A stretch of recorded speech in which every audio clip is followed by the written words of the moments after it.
এক একটা জাতি যে বিরাট ক্ষমতাধর হতে পারে সেটারই একটা বহিঃপ্রকাশ ঘটাচ্ছে সেকেন্ড ওয়ার্ল্ড ওয়ারের মাধ্যমে হিটলার। এখন হিটলার যখন জার্মান জাতীয়তাবাদকে নিয়ে আসছে তখন সেটার বিরুদ্ধে কিন্তু ফ্রেঞ্চ জাতীয়তাবাদ, ব্রিটিশ জাতীয়তাবাদ, আমেরিকান জাতীয়তাবাদ প্রকট রূপ ধারণ করছে। আর আরেকটা কথা না বললেই নয়, এই জাতীয়তাবাদের সাথেই কিন্তু আপনার অবিসম্ভাবী রূপে আসে ডেমোক্রেসি।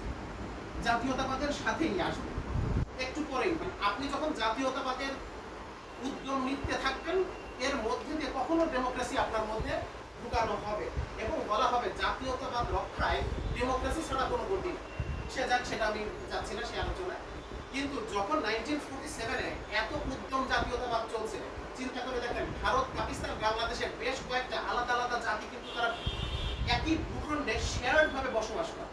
আপনি যদি বলেন মারাঠা বসবাস করে, বেলুচরা বসবাস করে, সিন্ধরা বসবাস করে, পশতুনরা বসবাস করে, তারপরে বিহারিরা বসবাস করে, বাঙালিরা বসবাস করে, আরো অনেক পঞ্জাবিরা বসবাস করে, অনেক জাতিসত্তার মানুষ কিন্তু বসবাস করে।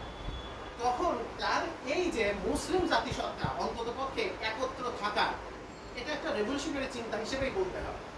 এবং অপর পক্ষে যে মহাত্মা গান্ধী, তিনি যে হিন্দু জাতীয়তাবাদ কিংবা উনি সেকুলারিজম নিয়ে আসছিলেন সেটা ঠিক আছে, কিন্তু তারপরে উনি হিন্দু জাতীয়তাবাদ দিয়ে যে একটা বৃহৎ ভারতকে এক ভূখণ্ডের মধ্যে ধরে রাখলেন, সেটাও তার দিক থেকে একটা সাধুবাদ পাওয়ার হকদার তিনি।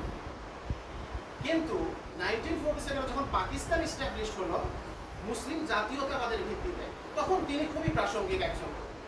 কারণ আমি তো মুসলিম,